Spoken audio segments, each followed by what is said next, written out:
asyhadu anna Muhammadan abduhu wa rasuluh. Salawatullahi wa salamuhu alaihi wa ala alihi wa ashabihi wa man sara ala sunnatihi wa ihtada bihadihi ila yaumiddin. Ya ayyuhalladzina amanu taqullaha haqqa tuqatih wa la tamutunna illa wa antum muslimun. Amma ba'd. Ma'asyiral muslimin rahimani wa rahimakumullah. Puji syukur kita panjatkan kepada Allah Azza wa Jalla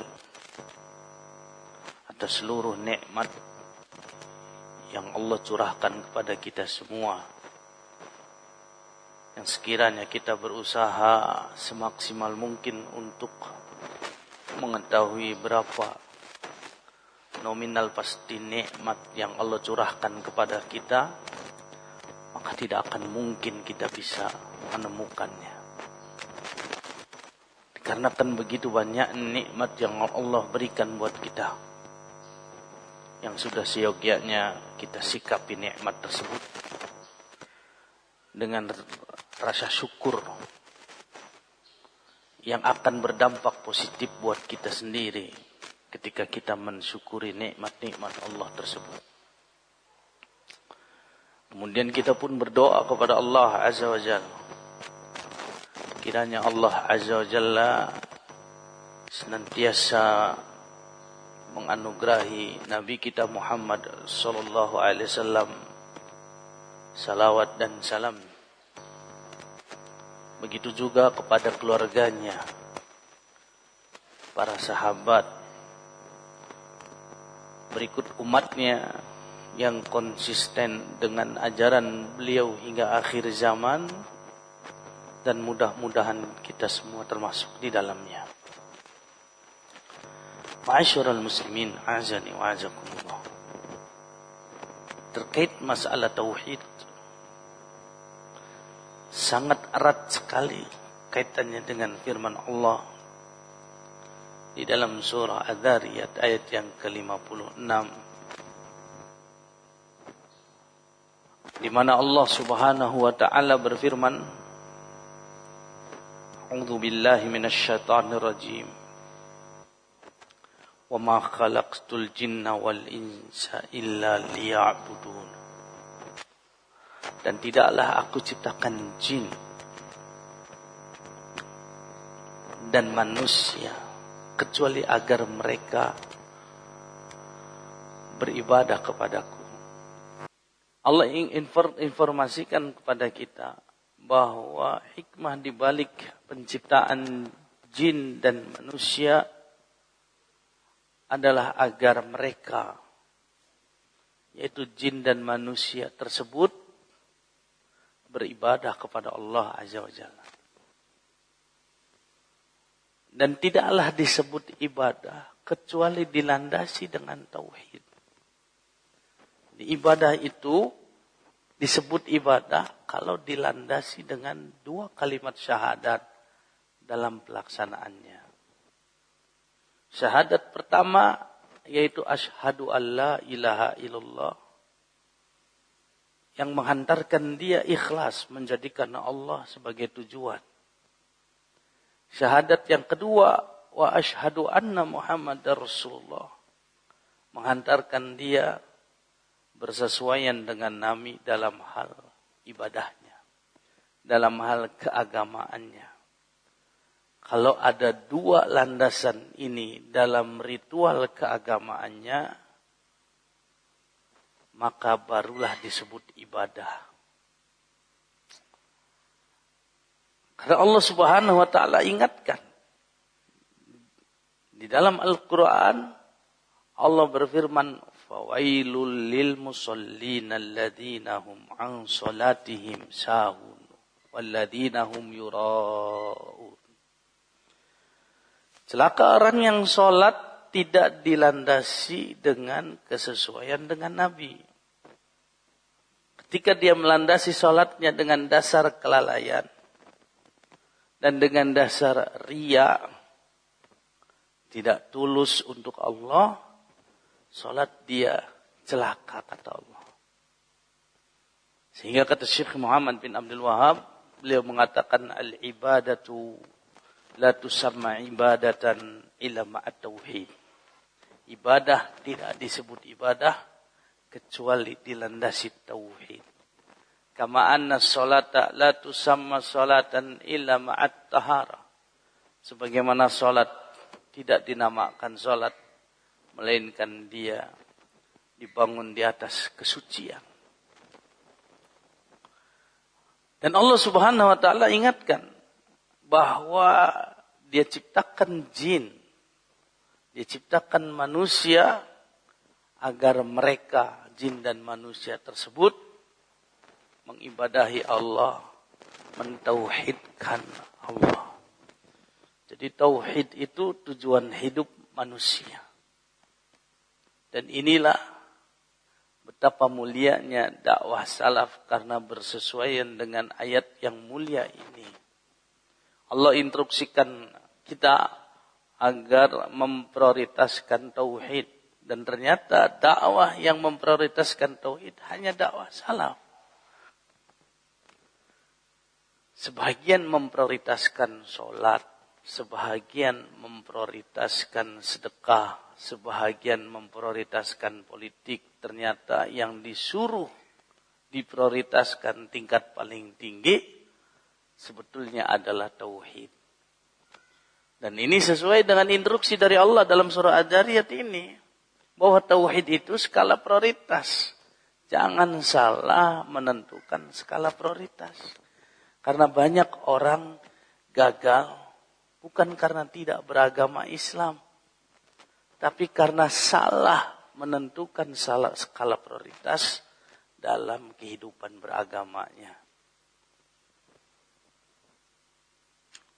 Allah berfirman, "Ma uridu minhum min rizqi wa ma uridu ayyut'imun." Aku tidak bermaksud dari mereka itu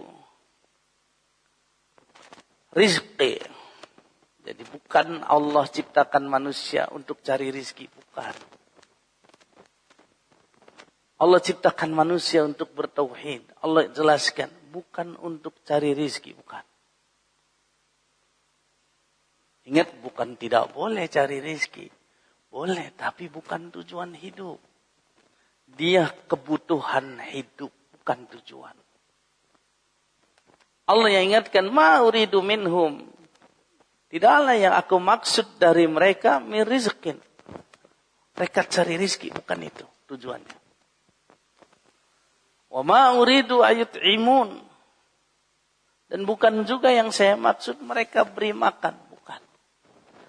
Artinya mencari rizki, mencari makan bukan tujuan hidup manusia. Dia adalah kebutuhan. Tidak sampai kepada tujuan, tidak. Maka ini ingat ya, bahwa Allah mengingatkan kita jangan berkelebihan dalam mencari rizki. Jangan berkelebihan dalam mencari makan. Tapi tidak pula boleh bermalas-malasan. Harus ada usaha untuk memenuhi kebutuhan. Tapi bukan untuk menjadikannya sebagai tujuan. Dan Allah berfirman, innallaha huwar razzaq. Dialah Allah dat yang maha pemberi rizki. Dzul quwwatil matin. Dia dat yang maha memiliki kekuatan yang sangat kokoh.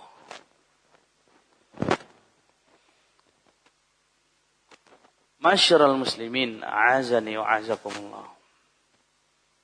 Yukhbiruna Allah subhanahu wa ta'ala annahu huwa alladhi awjadal jinna wal ins. Allah infokan kepada kita, dialah satu-satunya zat yang mengadakan jin dan manusia. Sedangkan selain Allah tidak bisa. Ini yang disebut tauhid rububiyah. Tauhid rububiyah itu adalah dalil wajibnya tauhid uluhiyah. Di antara bukti Allah punya rububiyah apa? Dia yang menciptakan jin, dia yang menciptakan manusia dari awal sampai yang akhir. Sedangkan yang lain jangankan menciptakan jin, jangankan menciptakan manusia. Mereka bersatu padu, bekerja sama untuk sekedar menciptakan satu ekor lalat pun tidak akan mereka sanggupi.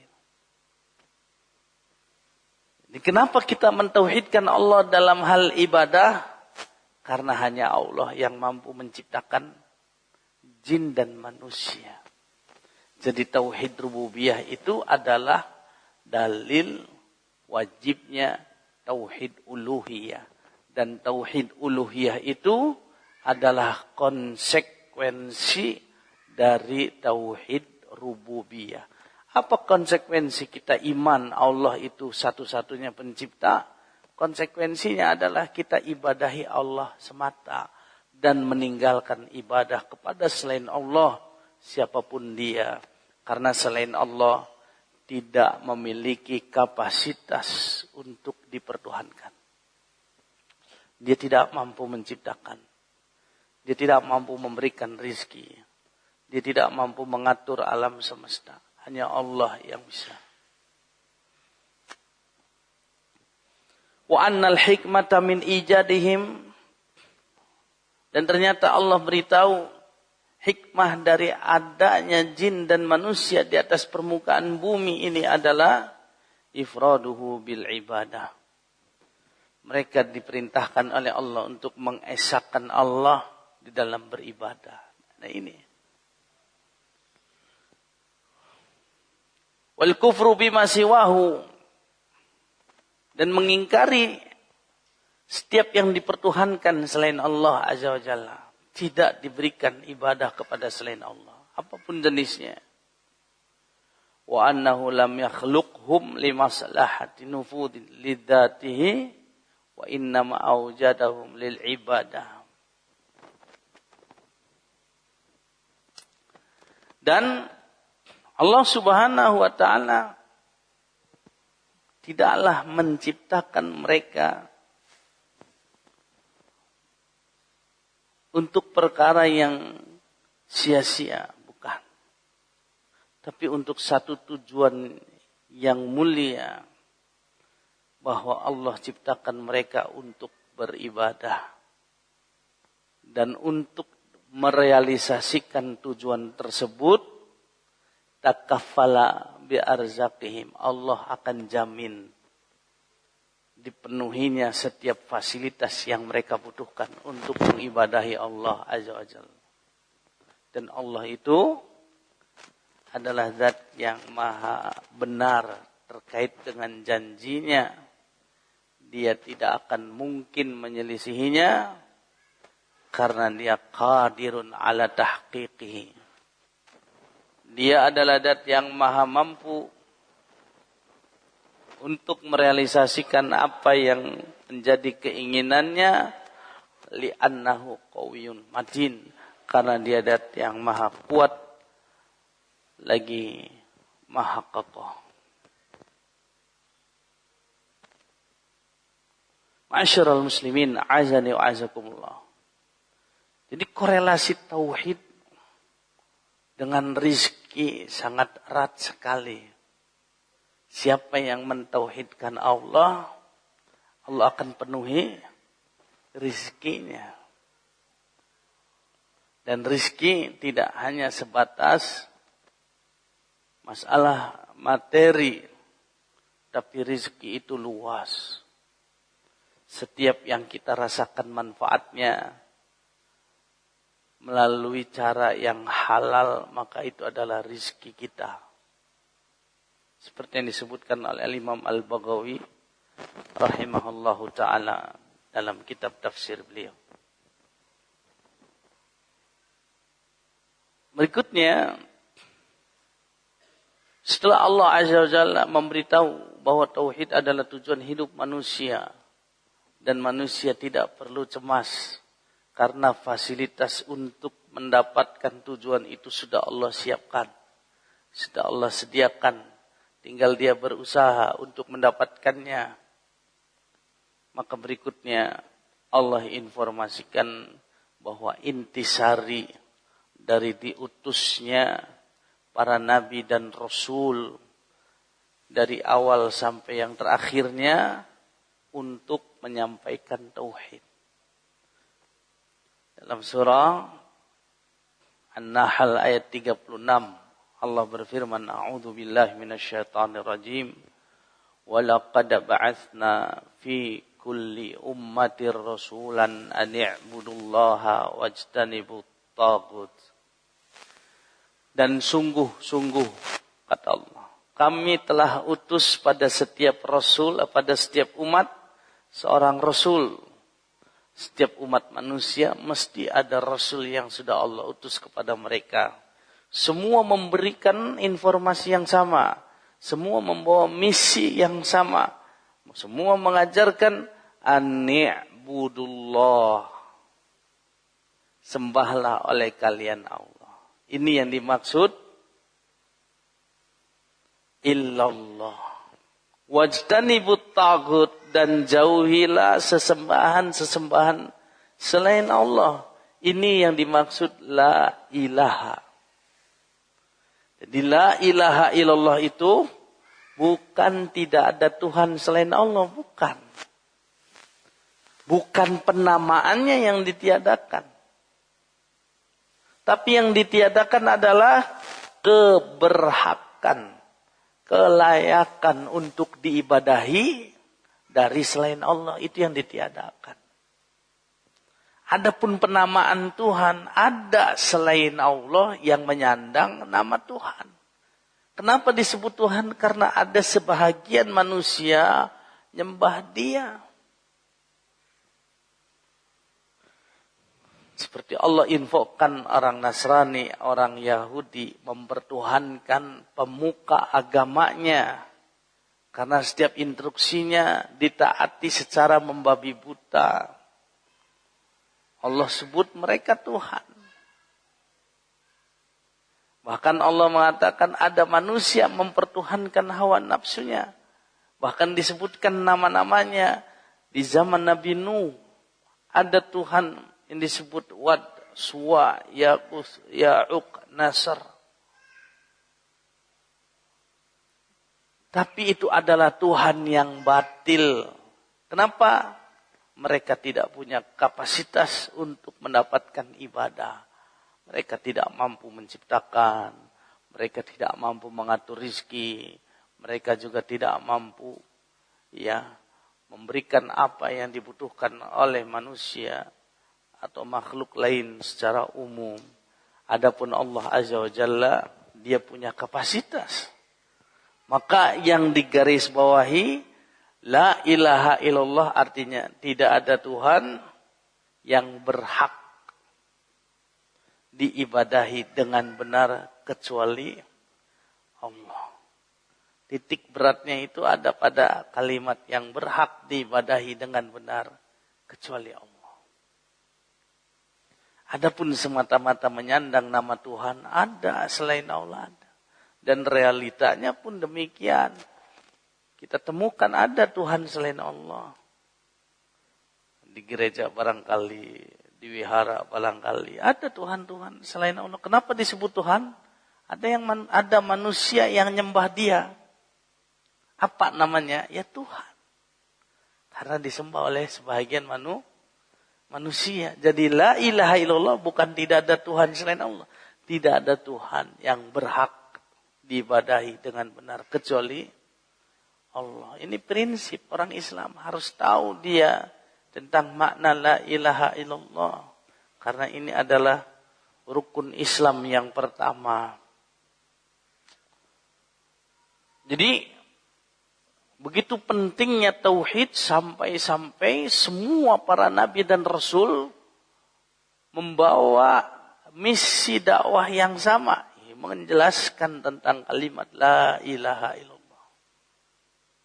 Maka kata Imam Al-Barbahari dalam kitab beliau Syarhus Sunnah, Beliau mengatakan al-Islamu huwa tauhid wa tauhidu huwal Islam.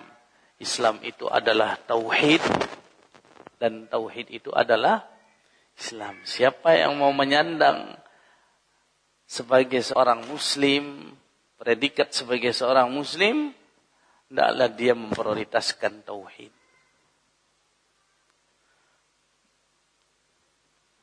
Itu yang kedua, berkaitan tentang pentingnya tauhid.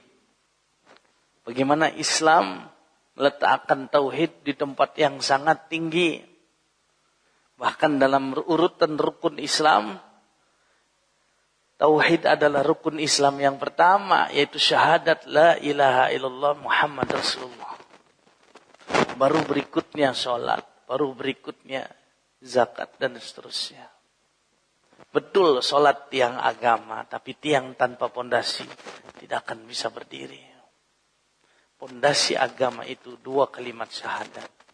Harus kita dalami rinciannya, tidak sekedar pemahamannya secara global, tapi kita usahakan dalami. Karena itulah Islam.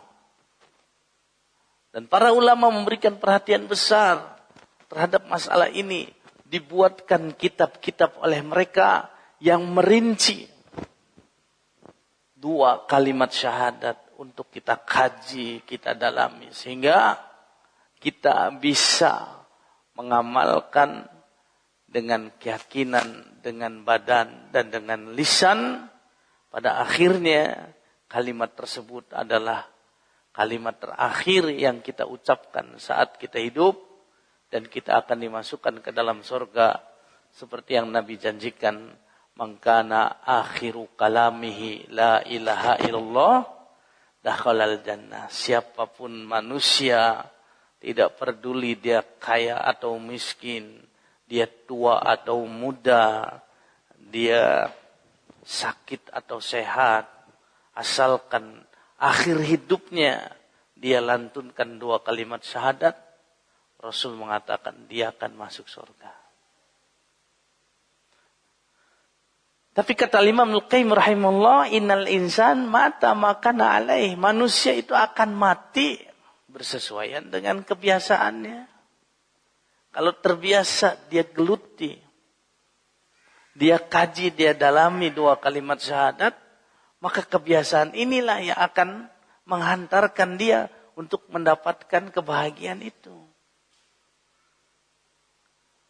Ya, bayangkan dalam surah Fussilat Allah berfirman, innal ladzina qalu rabbunallah tsumma istaqamu tatanazzalu alaihimul malaikatu alla takhafu wa la tahzanu wa abshiru bil jannah allati kuntum tu'adun.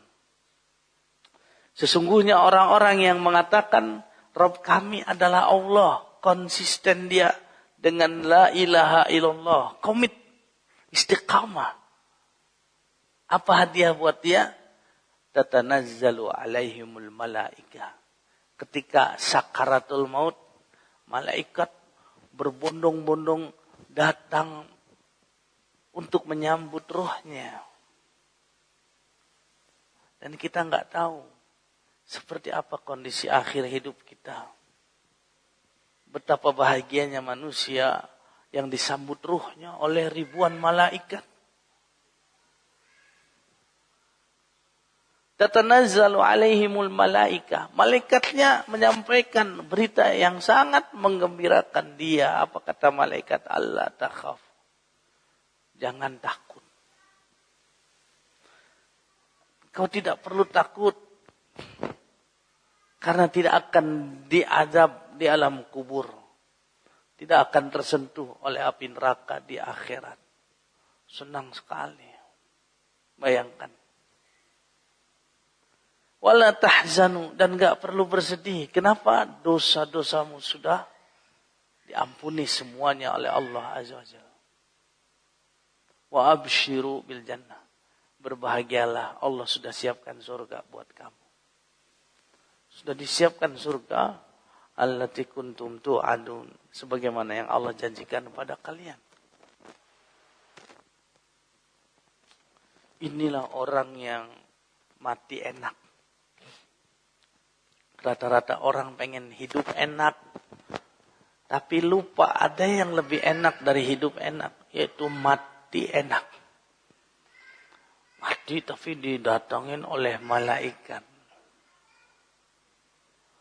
Ya.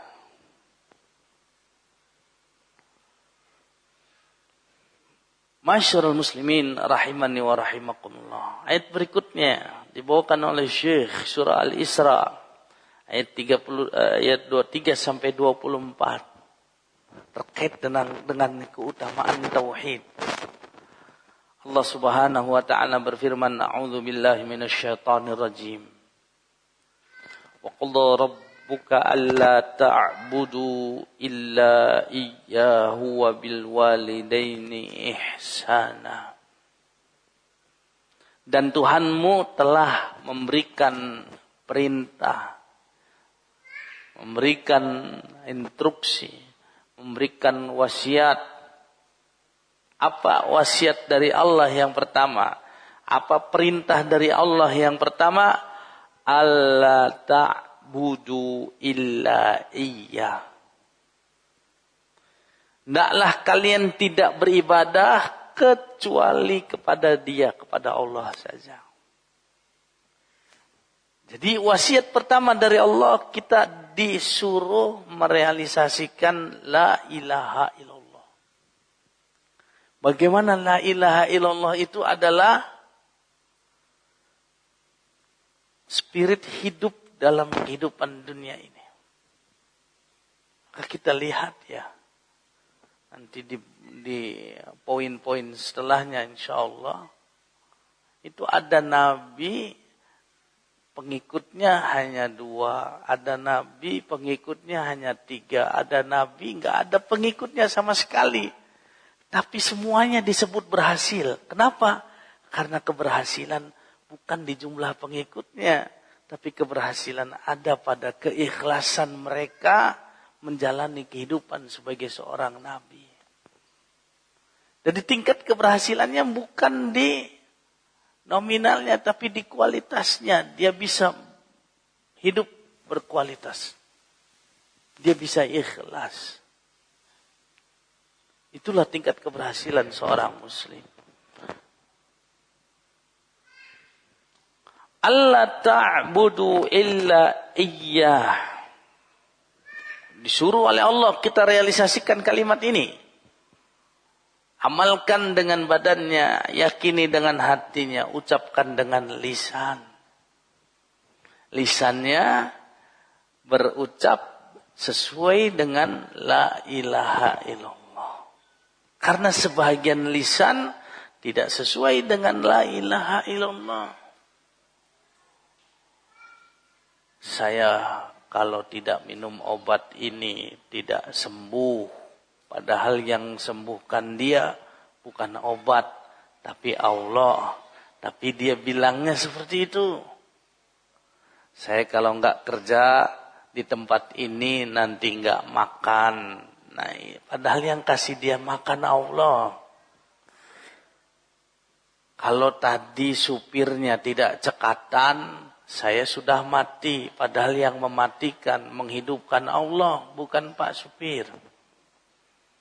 Kalau semalam angsa itu tidak berbunyi, pasti rumah saya sudah kemalingan. Nah, padahal yang menyelamatkan dia bukan angsanya, tapi Allah Azza wa Jalla. Nah, lisannya tidak sejalan dengan la ilaha illallah. Ada yang badannya tidak sejalan. Saat Idul Fitri, dia sujud sama orang tuanya. Padahal sujud hanya untuk Allah. Dia ruku sama makhluk, sama manusia yang lain. Padahal ruku hanya untuk Allah. Islam sudah membuat cara menghormati orang lain. Baik yang lebih tua atau yang lebih muda. Maka kita hormati mereka dengan mengucapkan salam. Ada yang keyakinannya tidak sejalan dengan kalimat la ilaha illallah, ada. Ya.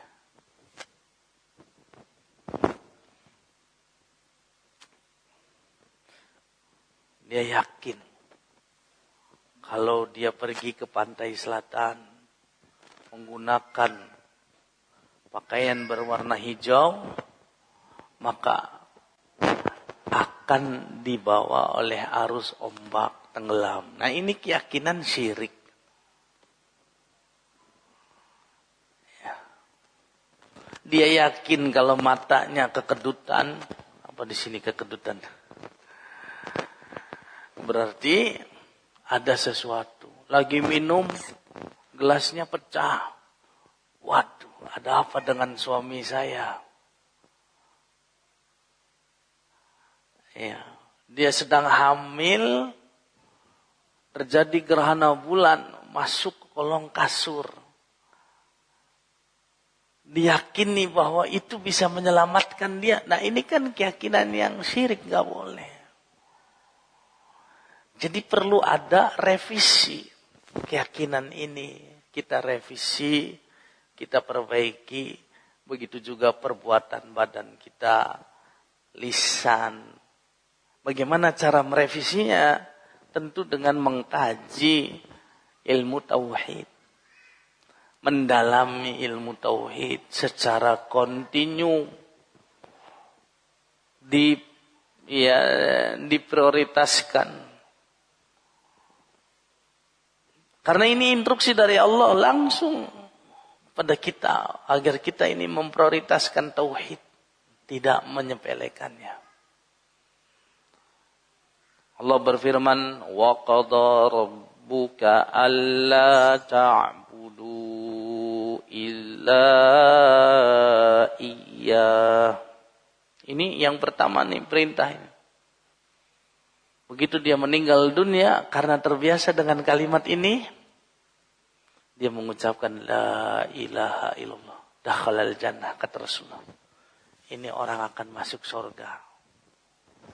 Tapi yang kebiasaannya main catur, kata Ibnul Qayyim, begitu ditalkin la ilaha illallah, dia bilang sekak. Ya, karena orang main catur kan sering mengucapkan apa? Sekak gitu. Ya. Begitu ditalkin la ilaha illallah, sekak. Karena itu yang sering dia ucapkan. Oleh sebab itu, biasakan kita memprioritaskan tauhid. Untuk menyongsong kebahagiaan kita sendiri. Di dunia, terutama di mana? Di akhirat. Karena jalan kebahagiaan itulah tauhid. Bayangkan, orang yang bertauhid seberapapun rizkinya yang Allah berikan kepada dia, membahagiakan dia. Karena kenikmatan rizki bukan pada nominalnya, tapi pada sikap dia terhadap pemberian Allah. Ketika dia mampu mensyukurinya, Allah anugerahi kenikmatan buat dia. Yang kedua, wabil walidaini ihsana. Dan kepada kedua orang tua hendaklah berbuat baik. Saya ulangin, sama orang tua harus baik. Terutama yang laki-laki. Dulu waktu kita dilahirkan oleh ibu, saking bahagianya melihat kita sebagai anak laki-laki disembelihkan 2 ekor kambing. Berbeda ketika sang ibu melihat anaknya perempuan, kambingnya 1. Begitu laki, kambingnya 2. Kenapa? Karena kebahagiaannya lebih besar. Anak laki, kewajiban berbaktinya seumur hidup. Tidak terputus, dia harus selalu menomorsatukan orang tuanya. Maka instruksi dari Allah hendaklah kepada kedua orang tua berkelakuan baik.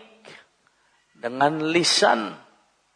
Jangan suka mengucapkan ucapan yang membuat dia sedih, walaupun tingkat kesedihannya paling rendah. Allah bilang, fala taqul lahuma uff. Jangan bilang ah. Misalnya anaknya namanya, bantu ibu nak belikan beras. Berangkat sih berangkat, tapi sambil bilang, ah ibu, baru juga mau main, disuruh lagi. Ini doraka, walaupun dia kerjakan juga perintah ibunya, tapi sudah cukup dicatat sebagai bentuk kedurhakaan.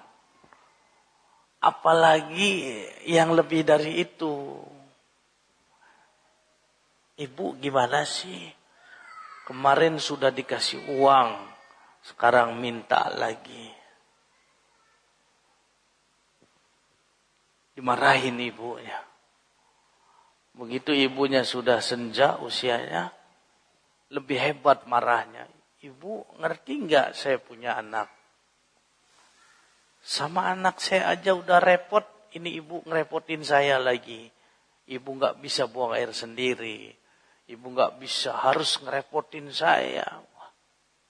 Nangis ibunya. Padahal dulu ibu nyebokin kita dengan senyuman. Alhamdulillah anak ibu sehat. Tuh lihat kotorannya. Alhamdulillah anak ibu sehat. Air kencingnya bagus, kata ibunya. Diperhatikan bentuk air kencingnya. Diperhatikan kotorannya oleh ibunya. Ketika kotorannya itu bagus, dia bilang, aduh. Begitu tulusnya seorang ibu membersihkan kotoran anaknya. Begitu keadaannya terbalik. Caci maki yang dia dapatkan ternyata air susu yang selama ini dia berikan berbalas air tuba dari anak dia sendiri.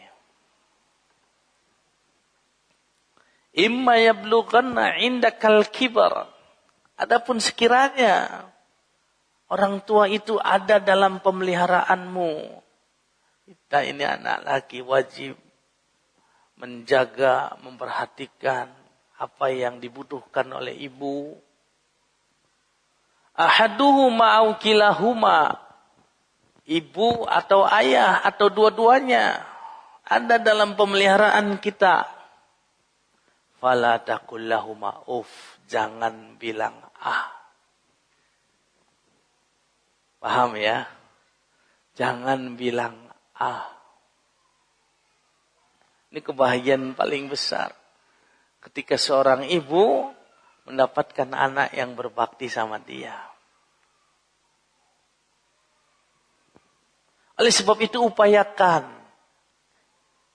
Waktu kita susah hidup sama ibu, nah sekarang ibu susah, kita harus hidup bersama dia. Kita jaga, kita perhatikan apa yang menjadi kebutuhannya. Jangan siksa batinnya karena kita menjauhi dia. Tidak pernah terlihat batang hidungnya.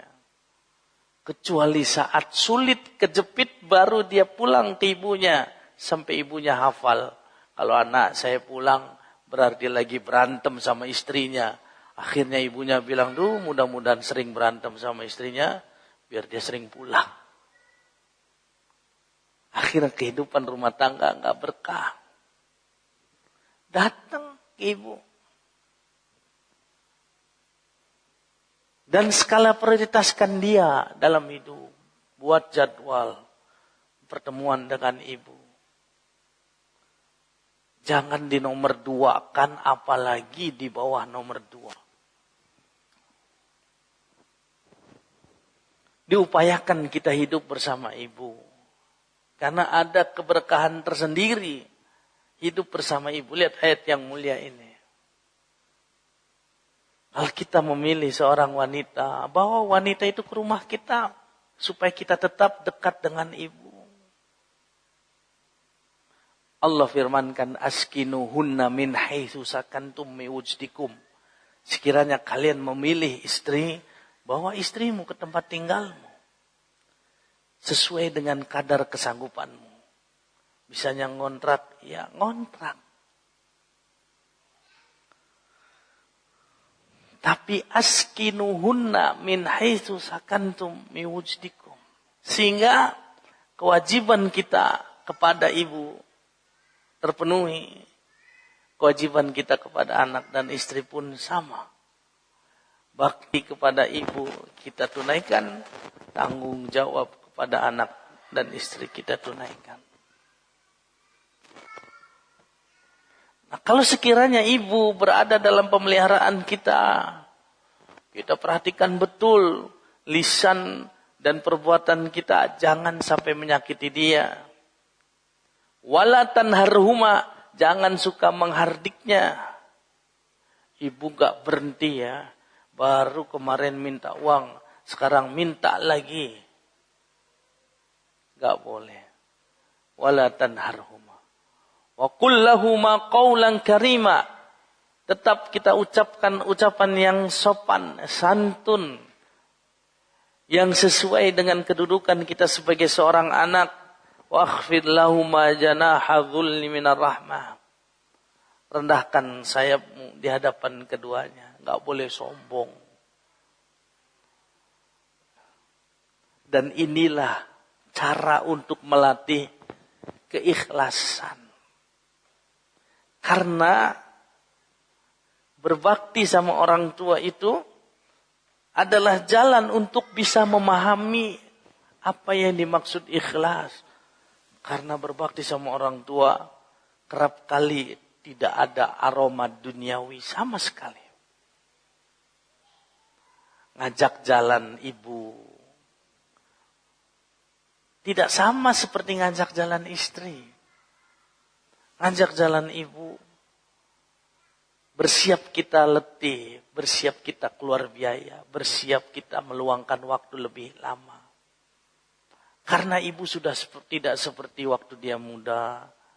Jalan pun sudah susah. Uang sudah enggak ada. Maka disitulah kita berlatih makna ikhlas. Tidak menginginkan aroma dunia lewat ibu kita. Tapi yang kita inginkan adalah surga yang Allah siapkan. Bagi siapa yang sukses berbakti kepada kedua orang tuanya. Oleh sebab itu Imam Bukhari dalam kitab beliau Al-Adabul Mufrad. Beliau membuatkan bab yang pertama kali terkait dengan kedua orang tua. Ya, terkait dengan etika sama manusia. Yang pertama kali beliau buatkan adalah etika anak terhadap orang tuanya. Terutama ibunya. Disebutkan oleh Imam Bukhari dalam kitab Adabul Mufrad itu, jilid yang pertama. Itu ada seorang laki-laki. Atahu rajulun, laki-laki itu datang kepada Abdullah bin Abbas radhiyallahu an.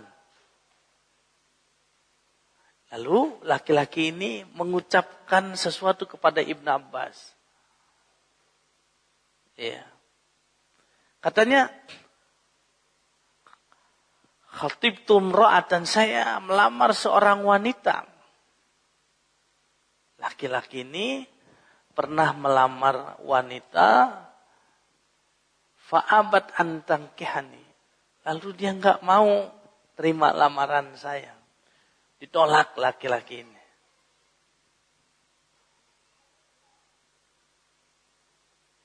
Wa khatabaha ghairi, lalu ada yang lamar perempuan itu selain saya, laki-laki lain lamar perempuan ini. Ternyata perempuan ini terima lamaran laki-laki yang lain. Apa yang terjadi? Faghirtu 'alaiha faqataltuha. Saya cemburu. Akhirnya saya bunuh perempuan itu. Bayangkan tuh. Lalu dia bilang kepada Ibn Abbas, "Fahalli min taubah." bisa enggak sih saya bertobat? Bisa enggak saya bertobat? Apa kata Ibnu Abbas? Ummuka haya. Ibumu masih hidup enggak? Yang ditanya oleh Ibnu Abbas itu ibunya masih hidup apa enggak? Dia bilang, lah, ibu udah meninggal dunia. Lalu kata Ibnu Abbas, tub ilallah wa taqarrab ilaihi mastata'ta. Ya kalau sudah enggak ada, taubatlah kepada Allah. Dekatkan dirimu kepadanya semampumu. Lalu yang lain bertanya kepada Ibnu Abbas, kenapa kok yang ditanya ibunya? Ada apa dengan pertanyaan? Kata Ibnu Abbas, inni la a'lamu amalan aqrabu ilallah min birril walidah. Saya tidak pernah tahu ada amalan yang lebih hebat mendekatkan seorang hamba kepada Allah Azza wa Jalla yang mengungguli baktinya seorang anak terhadap ibunya. Bayangkan. Artinya teman-teman, bakti sama ibu itu jadi sebab diampuninya dosa-dosa kita oleh Allah. Jadi yang butuh itu, kita membutuhkan ibu. Sekiranya kita ingin diampuni dosa-dosanya oleh Allah Azza wa Jalla, rajin-rajin temui ibu kita. Rajin-rajin kita perhatian sama dia. Buka lemarinya, pilih baju yang sudah usang, ganti dengan yang baru. Tanya kepadanya, apa keluh kesahnya, apa yang dia butuhkan, apa yang dia rasakan. Antarkan dia ke dokter, lihat pedaringannya, ada beras atau tidak, buka dompetnya, ada duit apa enggak, penuhi. Tidak akan jadi miskin. Ini kita enggak pernah tahu. Ukuran baju ibu kita enggak tahu. Ukuran sandalnya kita enggak tahu. Di mana letak dompetnya kita enggak tahu. Karena kita enggak pernah punya perhatian sama dia. Bajunya makin hari makin compang-camping. Sementara anaknya, handphonenya, kalau dibelikan baju buat ibunya, bisa 1 lemari terisi penuh. Sementara motor anaknya begitu mewah. Kalau dipergunakan untuk memperbaiki rumah ibunya, berlebih. Tapi sedikit pun tidak tertarik. Dibiarkan bocor kamarnya, kusam temboknya, dibiarkan ibu tetap pakai kayu bakar. Tidak diperhatikan untuk diganti dengan kompor yang lebih meringankan tugasnya. Sama sekali kita nggak punya perhatian. Bahkan sebagian ada prinsip, saya sudah pulang, ibu udah untung. Sementara dulu kita waktu kecil, semua diperhatikan oleh ibu kita. Ada 10 anaknya, 10 anak itu terurus semuanya. Pagi-pagi duduk ibunya, anak-anaknya duduk semua, disuapin satu shot oleh ibunya. Gak ada yang tertinggal. Ada satu yang tertinggal, dicari oleh ibunya. Mana si fulan? Suruh makan. Didudukan nih oleh ibunya, anak-anaknya disuapin satu-satu. Dimandikan, dibersihkan, disiapkan pakaiannya, disetrikain, dicuci, dijemurkan. Bagaimana hebatnya seorang ibu? 10 anak, pakaiannya semua terurus. 10 anak, makannya semua terurus. 10 anak, bagaimana sampai ke sekolah terurus oleh ibunya. Tapi satu ibu kerap kali tidak terurus padahal 10 anaknya. Dan ini luar biasa kejahatan manusia. Jangankan sama orang lain, ibunya diperlakukan dengan jahat. Air susunya dibalas dengan air tuba. Oleh sebab itu, ingat, kita yang butuh ibu. Bukankah kita ingin diterima sholatnya sama Allah? Bukankah kita ingin diterima baca Qur'annya oleh Allah? Bukankah kita ingin diterima sedekahnya oleh Allah? Bukankah keridhaan Allah ada sama dia? Maka untuk mendapatkan penerimaan dari Allah, dekati ibu. Bukankah setiap hari kita berbuat dosa? Kalau sekiranya kita ingin diampuni dosa-dosanya oleh Allah, datangi ibu kita.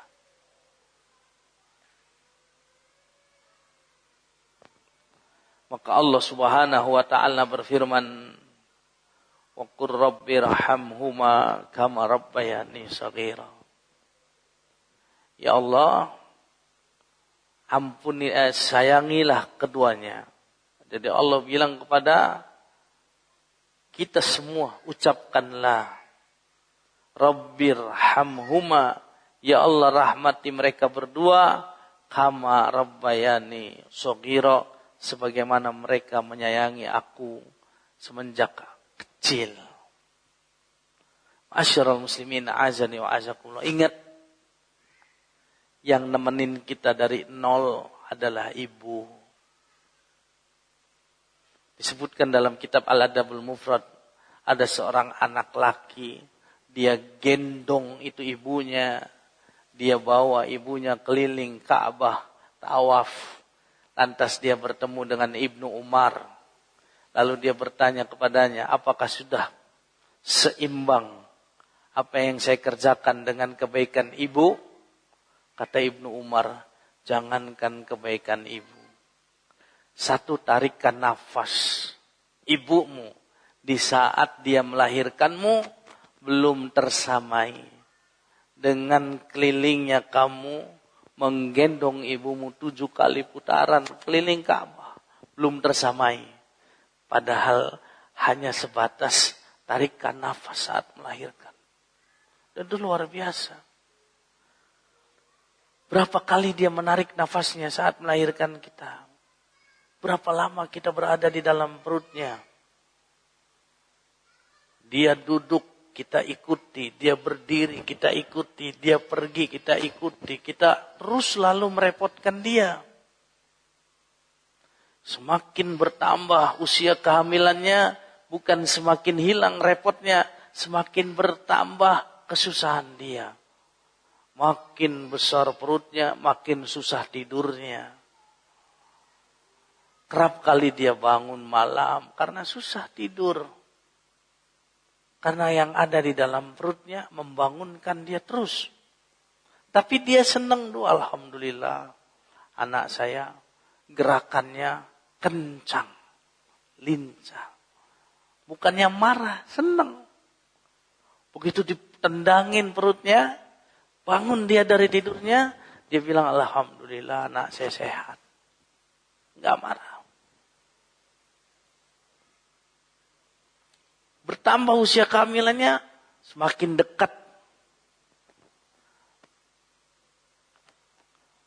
dengan keadaan paling menegangkan dalam hidup dia, itu melahirkan kita. Karena saat itulah seorang ibu merasakan antara hidup dan mati. Kematian betul-betul seolah-olah ada di hadapannya. Takutnya luar biasa.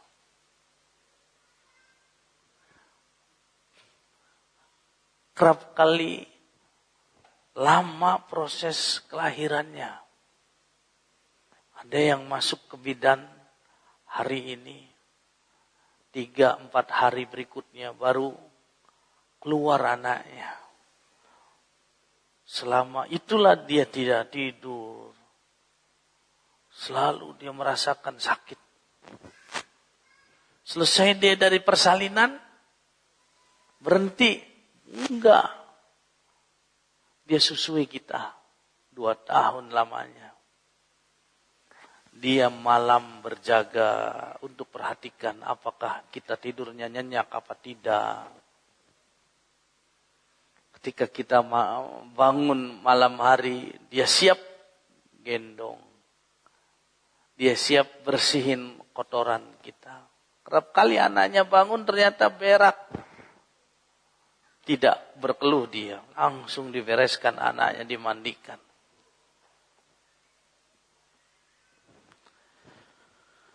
Setelah anaknya mulai tumbuh menjadi balita usia 2, 3, sampai 5 tahun, semakin senang ibunya. Kenapa? Sudah kelihatan lucunya. Wah, disekolahin, dianterin, dijemput. Begitu masuk SD, disiapkan baju barunya, diperhatikan tugas sekolahnya, disiapkan bekal sekolahnya, dimasakin di rumah, wah macam-macam.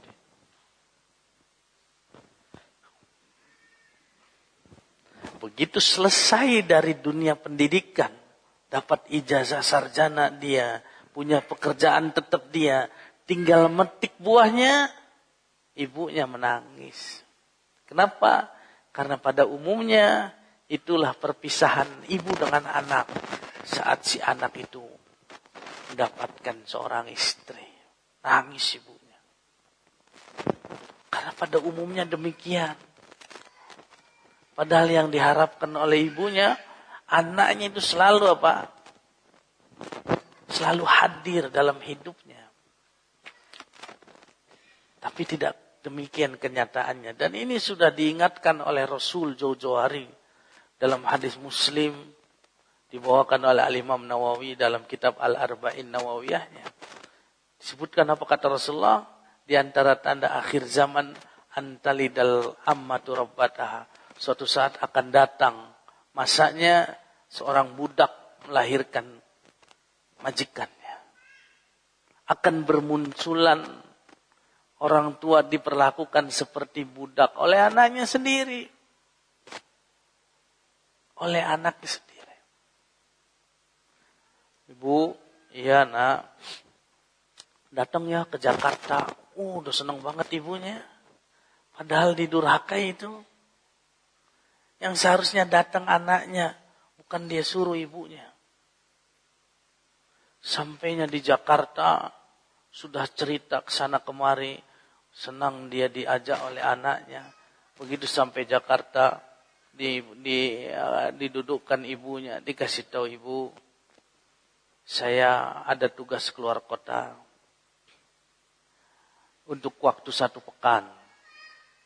Saya akan bawa anak istri saya karena sekalian berliburan. Karena di rumah nggak ada orang, saya harap ibu di rumah. Jaga rumah ini. Bersihkan rumahnya ibu. Hancur hati ibunya. Masya Allah. Ternyata jauh-jauh dia panggil ibunya hanya untuk dijadikan pembantu. Ini tanda akhir zaman. Ya. Dan kerap kali anak mengucapkan hal yang menyakiti ibunya. Bu, alhamdulillah saya tinggal di kota. Dengan siapa nak? Dengan Ibu A. Ibu A itu sudah seperti ibu saya sendiri. Coba antum bilang kayak gitu ke istri antum. Mas, itu siapa mas? Oh, itu Aisyah. Aisyah udah kayak istri saya sendiri. Kira-kira istri kita marah nggak tuh? Apa? Istri kita nggak mau disamakan dengan perempuan lain. Kita bilang, ini udah seperti ibu saya sendiri. Ibu kita sedih. Hanya satu kebaikannya, dia hilangkan ribuan kebaikan ibunya. Oleh sebab itu, ma'asyiral muslimin rahimani wa rahimakumullah, Abu Hurairah rajin datang ke ibunya hanya untuk mengucapkan salam. Karena dia tahu, salam yang keluar dari mulut ibunya tidak sama kualitasnya. Jauh lebih tinggi. Oleh sebab itu, bakti sama seorang ibu khususnya dan orang tua pada umumnya, ayah dan ibu, ini adalah sebab seseorang masuk ke dalam surga. Dimudahkan dia bersedekahnya, dimudahkan dia sholat berjamaahnya, dimudahkan dia belajar agamanya. Kenapa? Dia perhatian sama ibu dan bapaknya. Orang yang perhatian sama orang tua, Allah akan berikan dia kemudahan untuk tertarik melakukan kebaikan.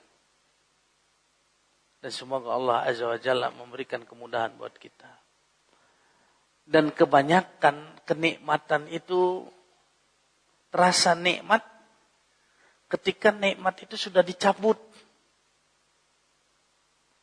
Orang itu merasakan nikmat sehat saat dia sakit. Duh, enak sehat ya. Sehat saya bisa ke masjid. Sekarang saya sakit. Nikmat sekali sehat.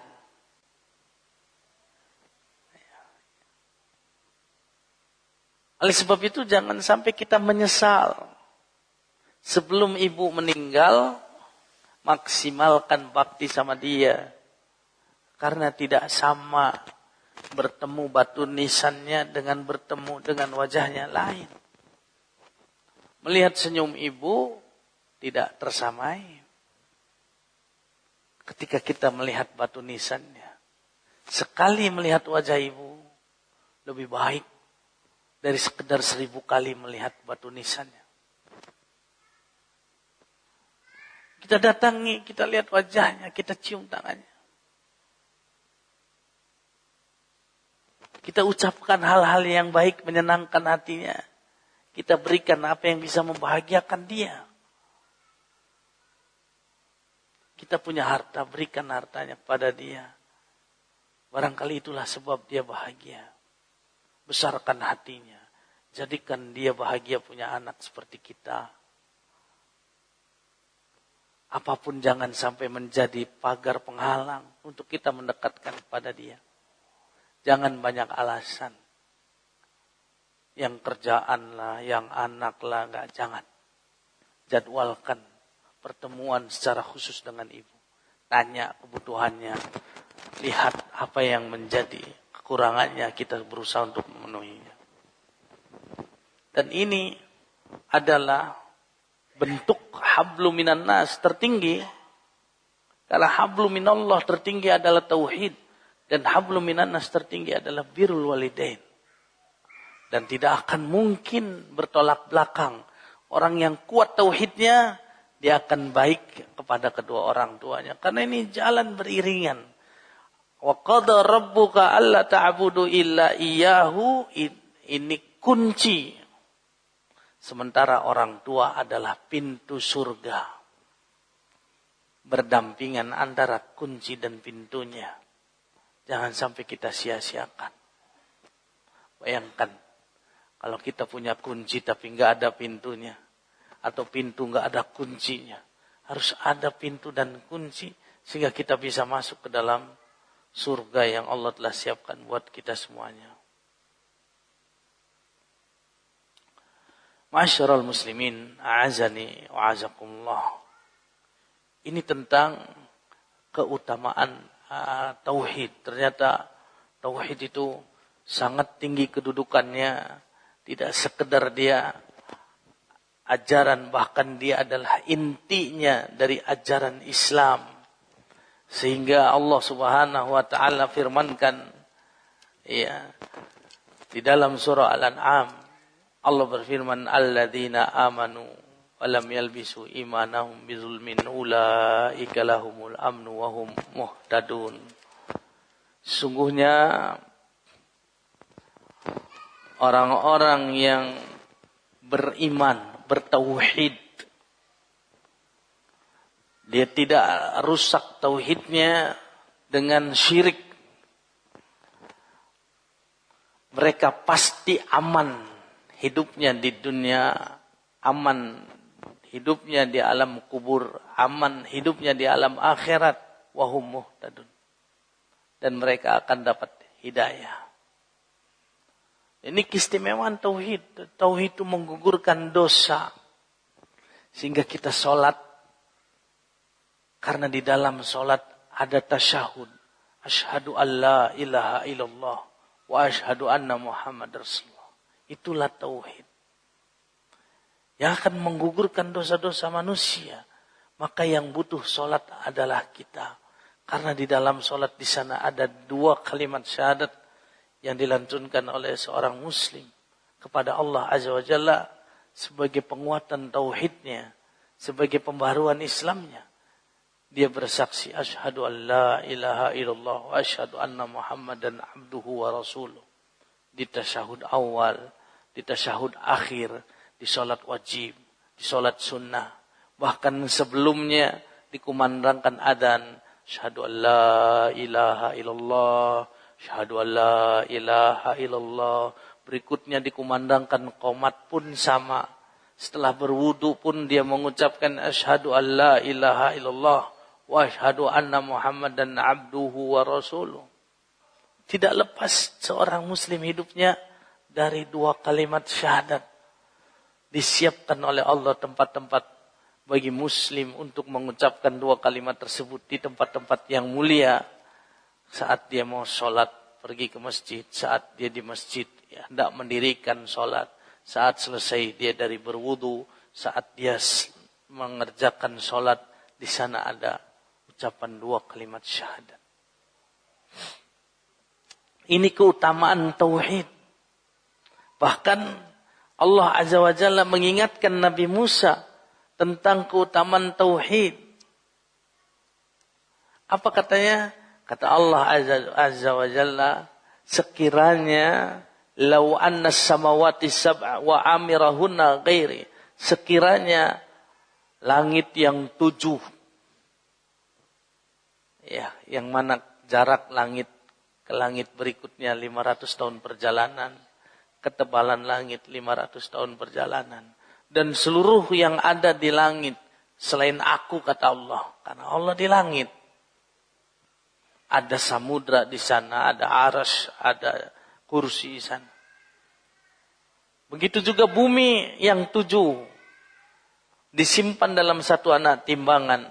Lantas kalimat tauhid la ilaha illallah diletakkan di anak timbangan yang lain, niscaya la ilaha illallah akan lebih berat. Menunjukkan keutamaan tauhid. Ma'asyiral muslimin, a'azani wa a'azakumullah. Kemudian dalam hadis yang lain disebutkan oleh Syekh Muhammad bin Abdul Wahhab, kata beliau bahwa hadis ini hasan riwayat Imam Tirmidzi, di mana dia mengatakan, Anas bin Malik berkata, aku dengar Rasul sallallahu alaihi wasallam bersabda, Allah Ta'ala berfirman, kata Rasulullah, kata Allah, ya ibna Adam, hai anak Adam, lau ataitani biqrabil ardi khataya, sekiranya engkau datang menemuiku dengan membawa dosa sepenuh bumi, thumma laqitani la tusyriku bi syai'a la ataituka biqrabiha maghfirah, tapi engkau datang kepadaku tidak membawa dosa syirik, maka aku akan datang menemuimu dengan membawa ampunan sebanyak jumlah dosa. Artinya tauhid itu akan menggugurkan dosa-dosa seorang muslim. Oleh sebab itu, inilah keutamaan tauhid. Barakallahu fikum. Mungkin sampai sini yang bisa saya sampaikan. Barangkali ada yang mau ditanyakan, disilakan. Barakallahu fikum. Ingat ya, orang yang ngaji belum tentu belajar. Karena banyak orang ngaji salah baca doa. Bismika Allahumma amutu wa ahya. Orang lain belajar dia tidur. Dan hidayah memang milik Allah Azza wa Jalla. Dan watak kasar, keras. Yang namanya watak bawaan. Itu belum tentu bisa dirubah. Hanya sekadar 1-2 kali ngaji. Yang berubah penampilannya betul. Dia jenggotan. Dia berpakai gamis. Tapi wataknya masih sama. Kayak zaman dia belum ngaji. Akhirnya watak ini masih bercokol dalam hatinya. Sehingga dia bawakan agama ini dengan kasar. Nah ini harus kita perhatikan. Sama orang tua nggak boleh kasar. Mau nyampaikan kepada orang tua tidak sama dengan menyampaikan kepada orang lain. Nggak bisa. Jadi bukan pengajiannya yang keliru. Dia terus belajarnya, jangan berhenti. Karena ada watak kasar itu yang mungkin sudah menjadi sifat bawaan dia. Dan sifat bawaan lebih sulit dirubah. Bertahun-tahun dia punya sifat keras. Tidak cukup 1-2 tahun mengaji. Lalu dia hilang sifat kerasnya. Betul penampilan jasmaninya sudah berubah. Tapi watak kasar itu harus dia upayakan untuk berubah, terutama sama orang tuanya. Bagaimana cara bertobatnya? Nanti akan disebutkan dalam kitab Adabul Mufrad. Disebutkan apa? Kalau kita sudah bikin nangis orang tua, cara taubatnya bikin dia tertawa. Bikin dia tersenyum. Jadi kalau kita bikin nangis orang tua itu dosa. Maka upayakan dia tersenyum. Ya. Dan jauhi sifat keras. Karena itulah yang merusak dakwah. Orang tua makin lari. Makin gak tertarik dengan dakwah salaf. Karena kita kasar membawakannya. Barakallahu fikum. Ya. Ya, ada pertanyaan. Assalamualaikum. Waalaikumsalam Ustaz. Afwan, saya ingin minta nasihat bagaimana solusi yang terbaik permasalahan berikut. Mertua meminjam modal uang sudah berjalan 1 tahun. Qadarullah ada saja musibah. Akhirnya terjadi permasalahan antara suami dan mertua. Suami seperti orang bingung mencari nafkah hanya lewat HP, jual beli motor. Suami jarang memberi uang kepada istri. Dalihnya masih ngumpulin dulu, sabar. Saat ini mertua menagih uangnya, tapi suami tidak mau memberi. Akhirnya mertua marah bahkan murka. Mengumpat yang tidak semestinya. Akhirnya suami istri benar-benar mengalami kesulitan secara usaha ekonomi dan keharmonisan. Marah-marah setiap harinya. Suami meminta istri untuk menjual warisannya untuk meringankan beban suami. Tetapi keluarga dari istri keberatan karena takut habis nantinya. Pertanyaannya, haruskah istri tetap menjual warisannya walaupun keluarga besarnya keberatan? Haruskah istri meninggalkan suaminya karena sudah tidak kuat dengan perlakuannya? Jadi mohon diberi jawabannya Ustaz. Jazakallah khair. Inilah yang dinamakan ujian dalam percintaan. Cinta itu tidak berlaku saat senang saja. Tapi kerap kali dia ditimpa dengan masalah. Dia harus berpikir panjang bahwa rusaknya rumah tangga itu berdampak besar sama anak-anak.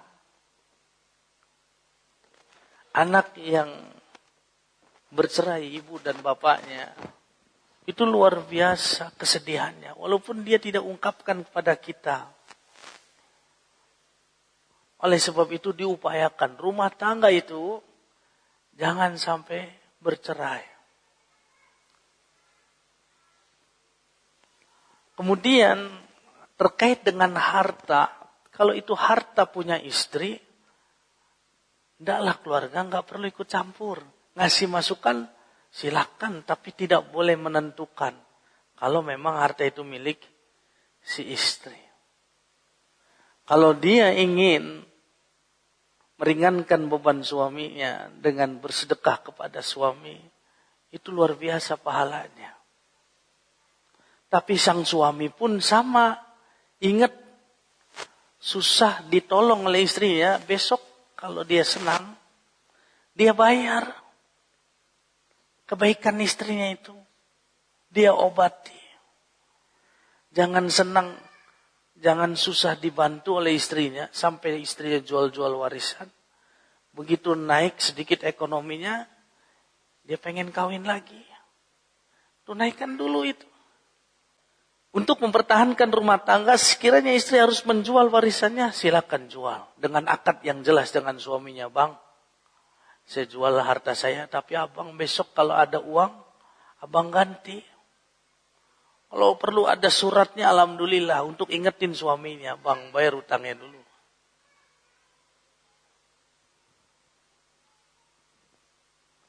Apakah haruskah istri meninggalkan suaminya karena sudah tidak kuat dengan perlakuannya? Jangan. Kan baru-baru ini. Kadang-kadang suami temperamen, suami suka marah karena tertekan. Dia upayakan selagi tidak menimbulkan kejahatan fisik atau kejahatan rohani. Ya, kerugiannya. Kita usahakan bersabar sama suami. Bukan untuk kepentingan dia. Dia bersabar untuk kepentingan anak-anaknya. Dan memang ingat yang paling diincer oleh setan itu, bagaimana rumah tangga itu rusak. Untuk menghancurkan Islam, 3. 1, dirusak rumah tangga. Siapa yang diincer? Istri. Dibuat istri malu jadi istri.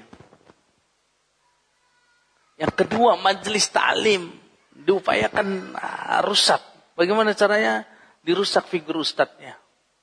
Yang ketiga, dijauhkan yang muda dari yang tua.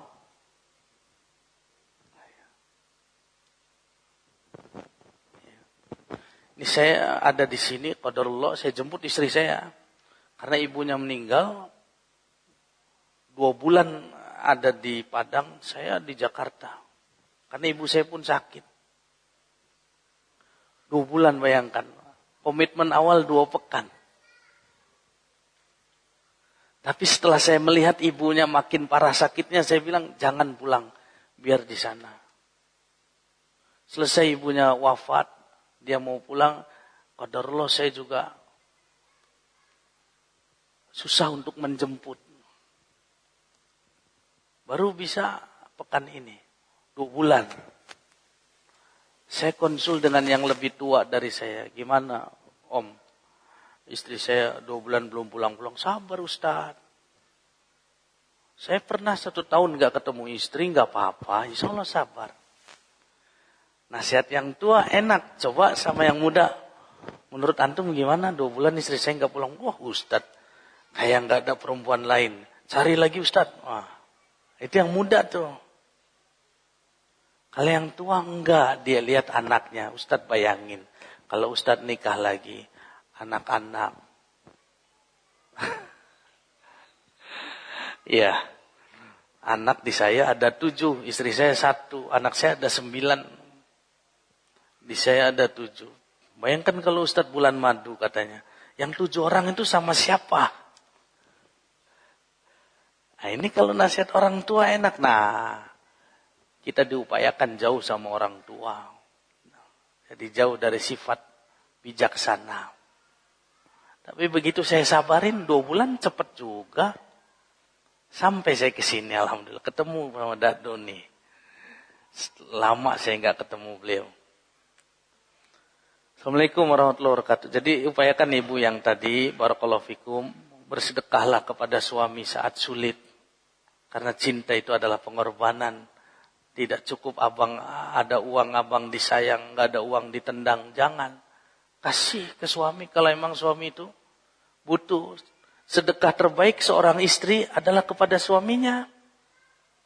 Karena ini akan merekatkan hubungan rumah tangga. Keharmonisan akan terjaga. Saya ulangin tuh. Sedekah yang paling hebat, sedekahnya seorang istri kepada suaminya. Tapi ingat suami nanti kalau lagi senang bayar.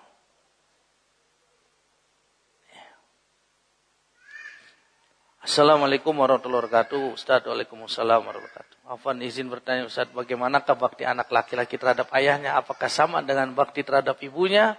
Dia dahulukan ibunya. Kalau tidak bisa dikompromikan, dia dahulukan ibunya. Tapi ketika bisa dikompromikan, maka dia laksanakan dua-duanya. Ya, kedudukan ibu lebih tinggi daripada seorang ayah, tapi bukan berarti ayah disia-siakan, bukan. Karena ayah lebih tinggi daripada istri dan anak-anaknya. Ya. Bahkan Imam Nawawi bilang sama ibu dengan bapak katanya. Karena ketika ada orang mengeluhkan tentang ayahnya, Rasul jawab, kamu dan hartamu milik bapakmu, bukan milik ibu, milik bapakmu. Kata Imam Nawawi, itu menunjukkan ibu dan bapak sama. Kenapa ibu disebut 3 kali? Karena potensi doraka sama ibu besar. Karena kebaikan ibu jarang diingat. Siapa yang ingat waktu dalam perut ibunya? Siapa yang ingat waktu dilahirkan oleh ibunya? Siapa yang ingat waktu disusui oleh ibunya? Enggak pada ingat. Tapi siapa yang ingat kebaikan bapaknya? Tiap hari ngasih jajan. Tiap hari nganter jemput anaknya sekolah. Tiap hari ingat kebaikan bapaknya. Tapi kebaikan ibu, rata-rata anak enggak ingat. Oleh sebab itu potensi doraka sama ibu lebih besar. Oleh sebab itu Rasul sebutkan sebanyak 3 kali. Allah alam shawab.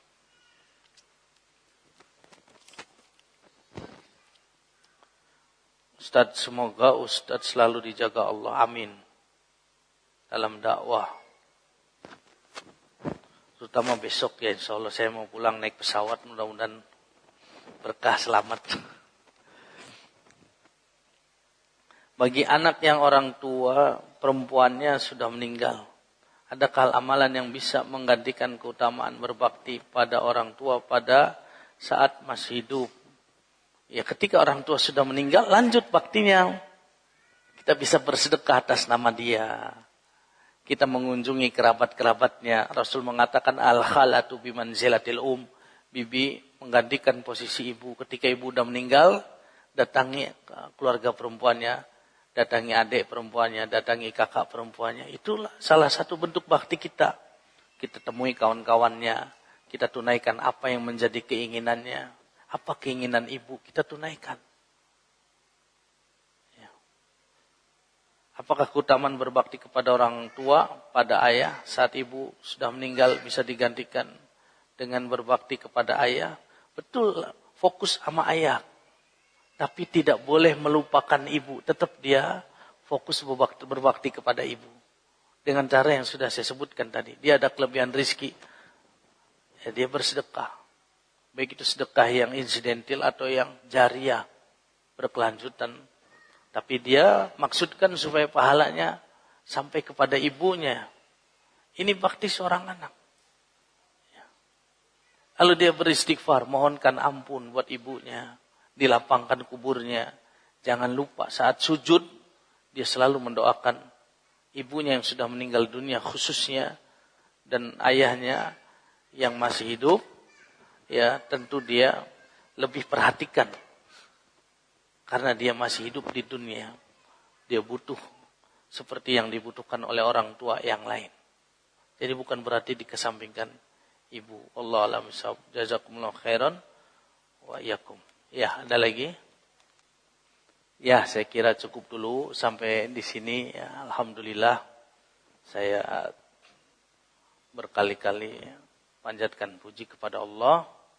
Kemudian juga saya aturkan terima kasih buat teman-teman yang sudah menjadi sebab terselenggaranya acara ini. Khususnya buat Ustadz kita ya, Ustadz Elvi Syam, juga Ustadz-Ustadz yang lain yang berdakwah di Sumatera Barat ini. Semoga Allah Azza wa Jalla menjaga mereka di dalam dakwahnya dan selalu mendapatkan perlindungan dari Allah Azza wa Jalla. Dan untuk antum semoga Allah berkahi hidup antum. Dan semoga Allah jadikan antum sebagai orang-orang yang cinta dan menjadi para penuntut ilmu yang sejati dan senantiasa istiqomah di atas manhaj salaf. Demikian yang bisa saya sampaikan. Kurang lebih saya mohon maaf. Saya tutup dengan doa kafaratil majlis. Subhanaka Allahumma bihamdika. Asyhadu an la ilaha illa anta astaghfiruka wa atubu ilaik. Wa akhiru da'ana alhamdulillah rabbil alamin. Assalamualaikum warahmatullahi wabarakatuh.